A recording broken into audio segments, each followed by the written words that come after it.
महोदय, एक आठवड्यापूर्वी आपले सन्माननीय सदस्य श्रीकांतजी भारतीय यांनी एक पॉइंट ऑफ इन्फॉर्मेशनच्या द्वारे माहिती दिली होती. नंतर मंत्र्यांनी निवेदन केलं होतं.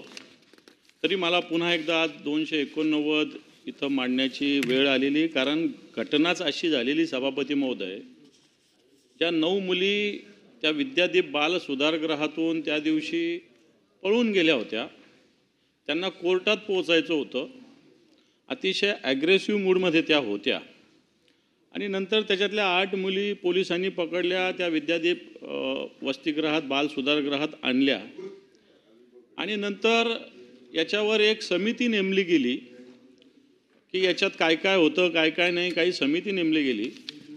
सभापती महोदय, या समितीच्या काही लोकांच्या संपर्कातून ज्या गोष्टी बाहेर आल्या त्या अतिशय भयानक आहे, अतिशय दुर्दैवी आहे आणि मला असं वाटतं सरकारने याच्याविषयी खूप तीव्र पावलं उचलण्याची आवश्यकता आहे.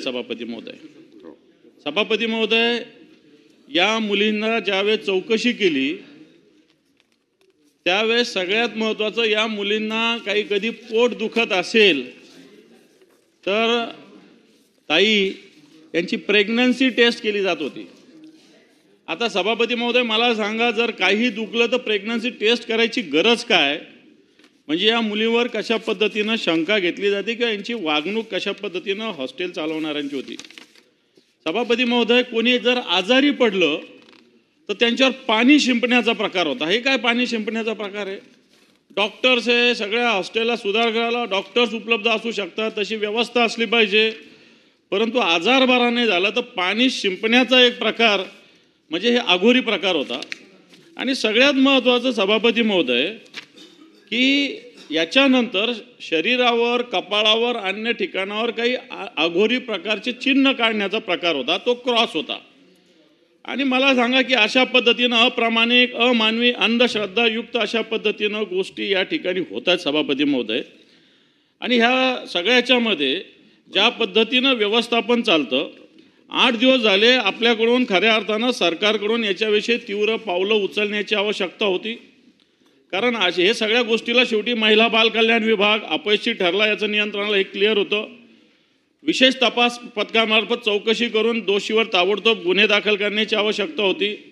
आणि अशा पद्धतीनं बालगृह व्यवस्थापनामध्ये असे मूलगामी सुधारणा होण्याची गरज असताना मला असं वाटतं पाणी शिंपडणं, एखादं क्रॉसचं चिन्ह काढणं, मुलींच्या प्रेग्नन्सी टेस्ट घेणं, मला असं वाटतं या गोष्टी अतिशय धक्कादायक होत्या.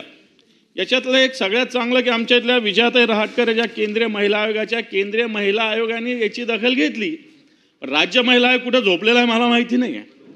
केंद्रीय महिला आयोगाने याची नक्की दखल घेतली. कारण आणि केंद्रीय महिला आयोग दखल घेत असताना राज्य महिला आयोग काय करतो हा सुद्धा माझा आपल्यामार्फत सरकारला प्रश्न आहे. परंतु असं बाल सुधारगृहाच्या मध्ये अशा पद्धतीनं मुलींना जर वर्तणूक असेल तर मला असं वाटतं या मुली बाल सुधारगृह आहे, सुधारण्यासाठी हे ग्रह असताना वाटतं त्यांच्या मनामध्ये आपण काय निर्माण करतो हा माझा प्रश्न आहे. आणि म्हणून सरकार या विद्यादीप वसतिगृह बाल सुधारगृहाच्या विरोधात गुन्हे दाखल करणार का? संबंधित व्यवस्थापनावर फौजदारी कारवाई केली पाहिजे. त्याचप्रमाणे अशा पद्धतीनं जे आताच्या घडीला कोणत्याही अंधश्रद्धा फैलवणं आवश्यक नाही आहे असं काम करणाऱ्या या संस्थेवर सरकारने कारवाई करण्याची आवश्यकता आहे. आणि म्हणून मला असं वाटतं की आताच्या घडीला या छोट्या छोट्या मुलीवर ज्या पद्धतीनं वर्तवणूक हे बाल सुधारगृहात मिळते ही अतिशय दुर्दैवी आहे. आणि म्हणून मला असं वाटतं सर्व कामकाज थांबून याच्यावर चर्चा होण्याची आवश्यकता होती.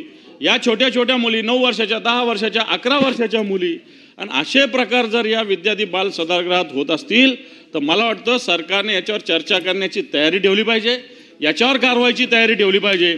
आणि म्हणून मी आपल्यामार्फत हा 289 प्रस्ताव दिला होता. आपण तो मान्य जरी नसेल केला तरी मला वाटतं याच्यावर सरकारने तीव्र ताबडतोब या सगळ्या कारवाया केल्या पाहिजे अशा प्रकारची मागणी शासनाने